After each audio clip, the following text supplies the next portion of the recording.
15 अप्रैल 2023 रात 10:30 कैमरे चल रहे थे। सवाल पूछे जा रहे थे। सब कुछ लाइव था। बीच में खड़ा था एक ऐसा नाम जिसे देखकर लोग रास्ता बदल लेते थे। तांगे वाले का बेटा कैसे बना डर का बादशाह। सालों का खौफ और सरकार हमेशा एक कदम पीछे। लेकिन अगले ही पल जो हुआ उसके लिए कोई तैयार नहीं था। सिर्फ 10 सेकंड और 40 साल का डर। जमीन पर खामोश पड़ा था। लोग देख रहे थे इतनी सुरक्षा के बीच मौत इतनी आसानी से कैसे पहुंच गई। जिस इंसान से कानून भी डरता था उसे सबके सामने खत्म करने की हिम्मत किसने दी। क्या यह सिर्फ गिरोहों की आपसी लड़ाई थी या इसके पीछे कोई सोची समझी साजिश थी। इस वीडियो को अंत तक देखिए क्योंकि आज वो सच सामने आएगा जिसे सालों तक दबाया गया।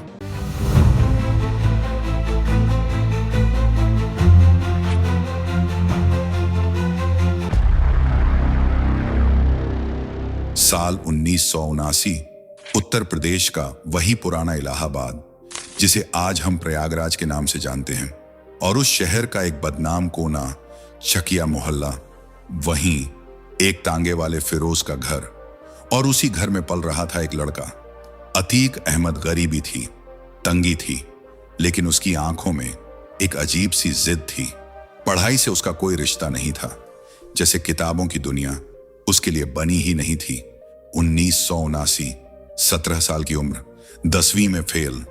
पर अफसोस नहीं, क्योंकि उसके सपने किताबों से नहीं ताकत से जुड़े थे। उसे चाहिए था पैसा, और वो भी शॉर्टकट से। और फिर रात का अंधेरा, रेलवे लाइनें और मालगाड़ियों से गिरता कोयला। अतीक ने अपना पहला खेल शुरू किया, कोयला चोरी।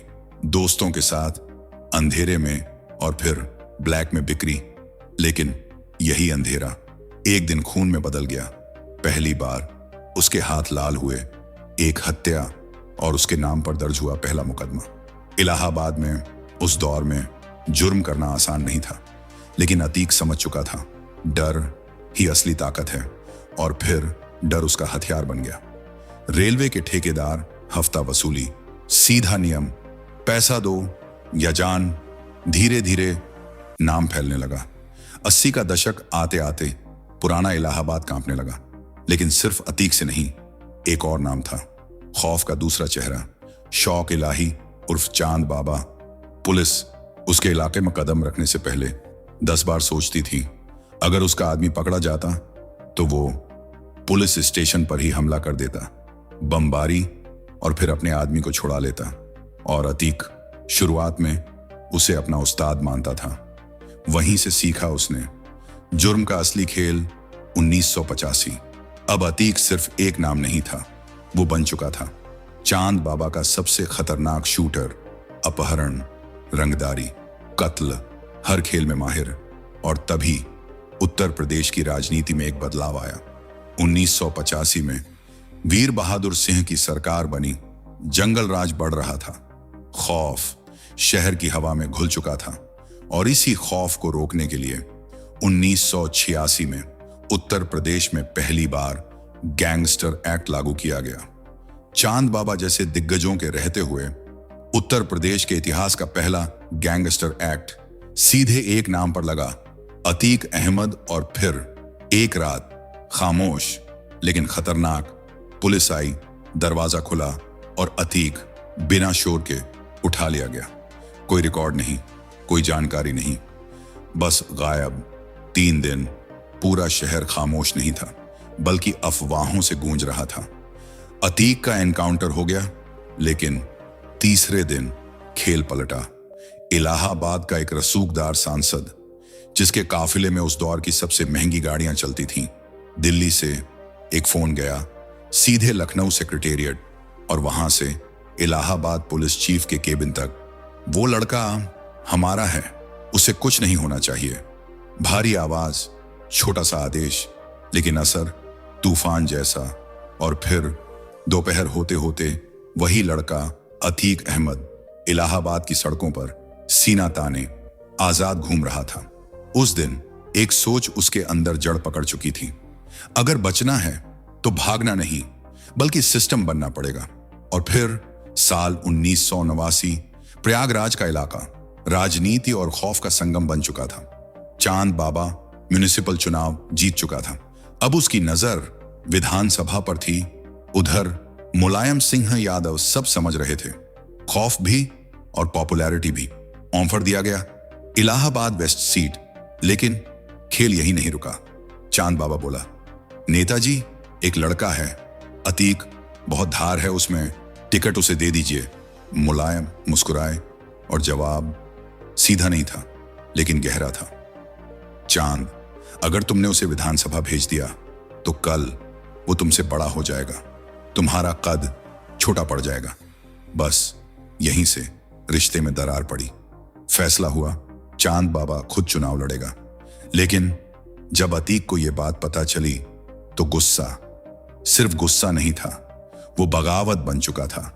अपने ही उस्ताद के खिलाफ उसने इंडिपेंडेंट कैंडिडेट के तौर पर नॉमिनेशन भर दिया। चुनाव हुए और नतीजों से 4 दिन पहले ही हवा बदल चुकी थी। लोग नाम नहीं डर चुन रहे थे और इस बार डर अतीक के साथ था। चांद बाबा समझ गया तांगे वाले का ये लड़का अब हाथ से निकल चुका है और फिर एक फैसला लिया गया, मौत का फरमान। इलाहाबाद वेस्ट एक ढाबा, साधारण जगह लेकिन खतरनाक पल। अतीक अपने गैंग के साथ चाय पी रहा था। उधर चांद बाबा को भनक लग चुकी थी और वो अपने हथियारों से लैस लोगों के साथ सीधे वहां पहुंच गया। लेकिन अतीक को इस हमले का पहले से अंदाजा था। जैसे ही चांद बाबा वहां पहुंचा, अचानक चारों तरफ से गोलियां चलने लगीं। कोई मौका नहीं मिला, कोई बचाव नहीं।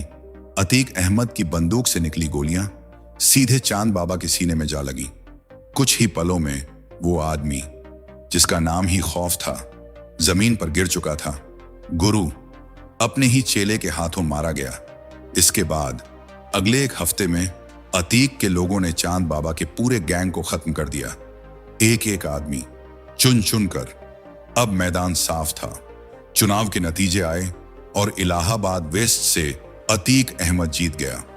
पहली बार विधायक। अब वो सिर्फ माफिया नहीं था, अब वो था माननीय। प्रयागराज में उसका नाम खौफ की पहचान बन चुका था। जिस रेलवे यार्ड से वो कभी चोरी करता था, अब उसी के स्क्रैप के टेंडर सिर्फ उसके नाम पर निकलते थे। दहशत इतनी थी कि कोई दूसरा ठेकेदार टेंडर भरने की हिम्मत नहीं करता था। 1991 फिर 1993 लगातार जीत। अब उसके पास थी 120 से ज्यादा शार्प शूटर्स की अपनी टीम। धीरे धीरे उसका संबंध बना मुलायम सिंह यादव और समाजवादी पार्टी से। राजनीतिक समर्थन मिलते ही उसका कद और बढ़ गया। वो 4थी बार विधायक बना। लेकिन इसके बाद उसने सिर्फ राजनीति नहीं की, जमीनों पर कब्जा, मकानों पर कब्जा, दुकानों पर कब्जा। रातों रात लोगों की संपत्ति बदल जाती थी।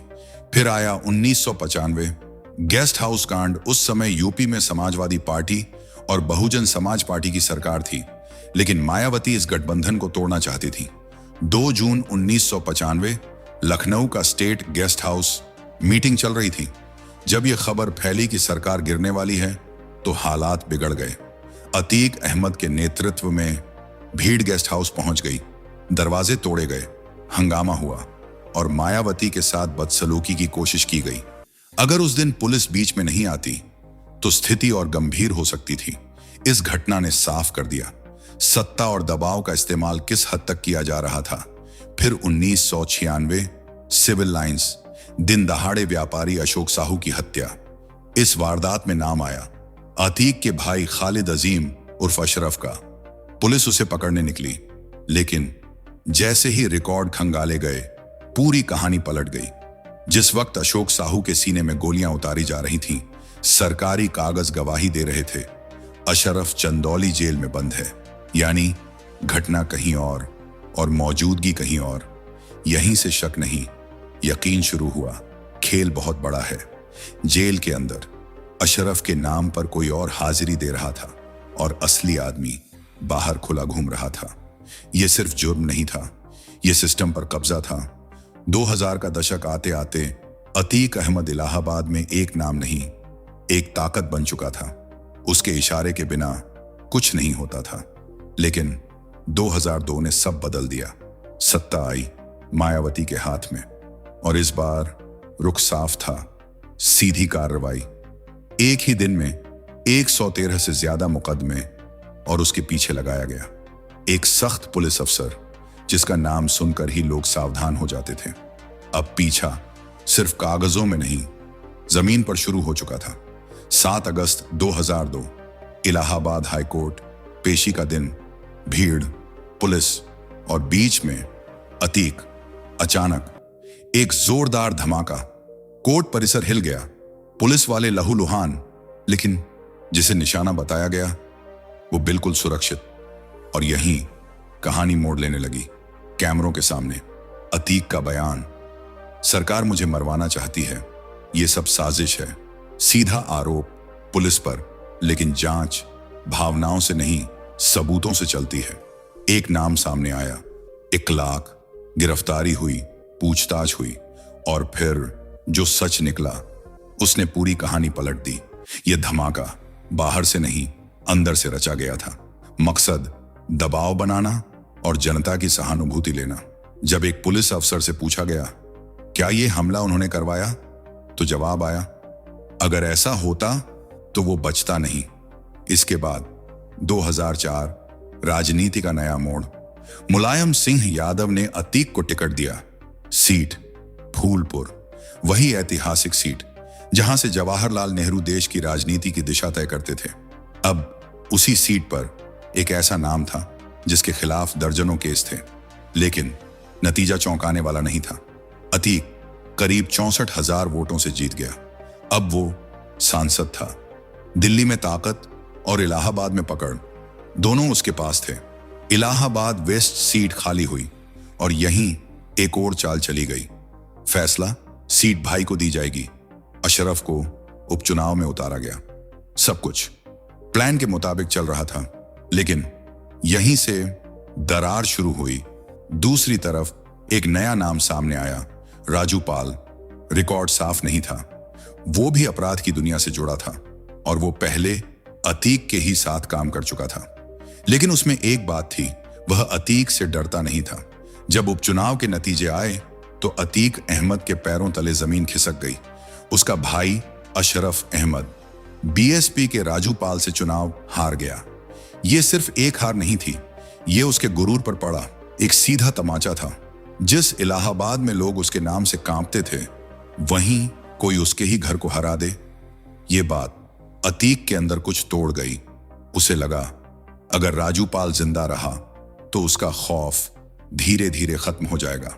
और फिर 25 जनवरी 2005 सड़क पर चलती एक गाड़ी और अचानक चारों तरफ से घेरते साएं, अतीक के शूटर, हथियार, AK-47 और अगले ही पल गोलियों की बरसात। भरे बाजार में दिन दहाड़े राजू पाल को छलनी कर दिया गया। 19 गोलियां, एक शरीर और हर गोली जैसे एक संदेश। उसके समर्थक खून से लथपथ हालत में उसे एक ऑटो में डालकर अस्पताल की तरफ भागे। 5 किलोमीटर का रास्ता, 4 पुलिस स्टेशन, लेकिन गाड़ी चलती रही और गोलियां भी। खाकी वर्दी बस देखती रही। किसी में इतनी हिम्मत नहीं थी कि उस आग के सामने खड़ा हो सके। इस पूरे खौफनाक मंजर का एक गवाह था राजू पाल का चचेरा भाई उमेश पाल, जिसने सब देखा, हर गोली, हर चीख। राजू पाल की मौत के बाद फिर से उपचुनाव हुए। मायावती ने राजू पाल की 9 दिन की विधवा पूजा पाल को मैदान में उतारा। स्टेज पर आंसू, हाथों की मेहंदी और एक टूटी हुई आवाज। लेकिन जिस अशरफ को 2 महीने पहले जनता ने नकार दिया था, उसी अशरफ को इस बार डर ने जिताया भारी मतों से। फिर 2007 आया। उत्तर प्रदेश की सत्ता पूरी तरह बदल गई। मायावती पूर्ण बहुमत के साथ मुख्यमंत्री बनी और वो भूली नहीं थी 1995 का गेस्ट हाउस कांड, जहां अतीक का नाम सिर्फ एक नाम नहीं था। सत्ता में आते ही उन्होंने सबसे पहले अतीक अहमद पर शिकंजा कसना शुरू किया। फाइलें खुली, रिकॉर्ड निकाले गए और धीरे धीरे अतीक का साम्राज्य टूटने लगा। करोड़ों की संपत्ति जब्त, सिर पर इनाम और वही आदमी जो कभी पुलिस को अपनी जेब में रखता था, अब एक चूहे की तरह छिपता फिर रहा था, दर दर जान बचाने के लिए। फिर दिल्ली पुलिस ने उसे पीतमपुरा के एक फ्लैट से गिरफ्तार कर लिया। सलाखों के पीछे अतीक अहमद। लेकिन कहानी यही नहीं रुकी। 2008 संसद और एक ऐसी डील जिसने पूरे देश की राजनीति हिला दी। Bharat America nuclear deal. सरकार बचाने के लिए हर एक वोट जरूरी था। तब मुलायम सिंह यादव ने एक ऐसा फैसला लिया जो सबको चौंका गया। जेल में बंद अतीक को बाहर निकाला गया, पुलिस कस्टडी में सीधे संसद लाया गया ताकि वो वोट डाल सके। लेकिन कहानी यहां मोड़ लेती है। अतीक, जिसे बाहर निकाला गया था, उसी ने गद्दारी कर दी, पार्टी के खिलाफ जाकर वोट डाल दिया और उसी पल एक और रिश्ता खत्म हो गया। मुलायम सिंह ने उसे हमेशा के लिए पार्टी से निकाल फेंका। राजनीति से मिलने वाला सहारा अब खत्म हो चुका था। साल 2017 उत्तर प्रदेश की सियासत में एक ऐसा मोड़ आया जिसने पूरी कहानी बदल दी। भारतीय जनता पार्टी की सरकार बनी और मुख्यमंत्री बने योगी आदित्यनाथ। नई सरकार का रवैया साफ, बिल्कुल साफ, माफियाओं के खिलाफ जीरो टॉलरेंस। और फिर विधानसभा के पटल पर खड़े होकर योगी आदित्यनाथ ने जो दहाड़ लगाई, उसकी गूंज उत्तर प्रदेश के हर कोने में, हर माफिया के दिल तक पहुंची। कि जिस अतीक अहमद के खिलाफ पीड़ित परिवारों ने मुकदमा दर्ज कराया, उसके परिवार के खिलाफ, वह समाजवादी पार्टी के द्वारा पोषित माफिया है और उसकी कमर पर तोड़ने का काम हमारी सरकार ने किया है। इस माफिया को मिट्टी में मिला देंगे, सरकार में देंगे। ये सिर्फ शब्द नहीं थे, ये आने वाले तूफान का ऐलान था। और फिर शुरू हुआ ऑपरेशन क्लीन। अतीक अहमद की 70 करोड़ से ज्यादा की अवैध संपत्तियां एक एक कर सरकार के बुलडोजर के नीचे आने लगी। ईंटें टूटती रहीं और साथ में उसका साम्राज्य भी। उसके गुर्गे, जो कभी सड़कों पर खौफ बनकर घूमते थे, अब सलाखों के पीछे धकेले जा रहे थे। लेकिन अतीक का अहंकार अब भी जिंदा था। 2018 देवरिया जेल, जहां अतीक बंद था, लेकिन वो जेल उसके लिए कैद खाना नहीं, एक नया हेडक्वार्टर बन चुकी थी। लखनऊ का एक बड़ा व्यापारी मोहित जायसवाल दिन दहाड़े अगवा किया गया और सीधे देवरिया जेल के अंदर लाया गया।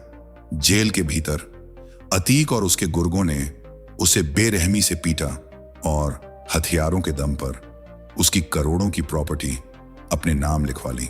सोचिए, जेल के अंदर कानून कैद था और अपराध आजाद। यहां तक कि जेल के अधिकारी भी उसकी जेब में थे। लेकिन जब इस गुंडई का सच दीवारों के बाहर निकला तो पूरा देश हिल गया और तब सुप्रीम कोर्ट को खुद दखल देना पड़ा।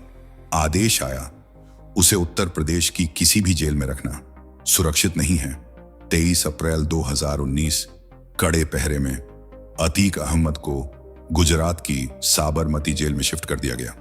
लेकिन अहंकार अब भी सांस ले रहा था। उसे लगा कि साबरमती में बैठकर भी वो उत्तर प्रदेश को अपनी उंगलियों पर नचा सकता है। फरवरी 2023, एक नाम जो 18 सालों से वे उसके खिलाफ दीवार बनकर खड़ा था, उमेश पाल, उसकी आंखों में चुभ रहा था। और फिर साबरमती जेल से एक साजिश बुनी गई। 24 फरवरी 2023 प्रयागराज, दोपहर जैसे ही उमेश पाल अपनी गाड़ी से उतरा, अचानक अतीक का बेटा असद अहमद और उसका शूटर गुलाम हथियारों के साथ उस पर टूट पड़े। दिन दहाड़े बम और गोलियों की बौछार। कुछ ही सेकंड में उमेश पाल और उसकी सुरक्षा में लगे 2 पुलिसकर्मी मौत के घाट उतार दिए गए। और इस बार सिर्फ गवाह नहीं थे, कैमरे थे। पूरा हमला सीसीटीवी में कैद हो गया, जिसने पूरे देश को झकझोर कर रख दिया। अतीक को लगा था कि 2005 की तरह वो फिर से खौफ पैदा कर देगा और कोई गवाह नहीं बचेगा। लेकिन वो भूल गया था, अब 2005 नहीं 2023 चल रहा है और उत्तर प्रदेश भी बदल चुका है। इस घटना के बाद पुलिस और स्पेशल टास्क फोर्स ने जो तांडव शुरू किया वो अतीक ने शायद सपनों में भी नहीं सोचा था। उसके पूरे गैंग को एक एक कर निशाना बनाया जाने लगा और फिर कुछ ही हफ्तों में एसटीएफ ने एक एनकाउंटर में उसके बेटे असद को ढेर कर दिया। जब साबरमती जेल में अतीक अहमद को खबर मिली कि उसका बेटा असद अहमद मारा गया तो अतीक साबरमती जेल में ही फूट फूट कर रोया।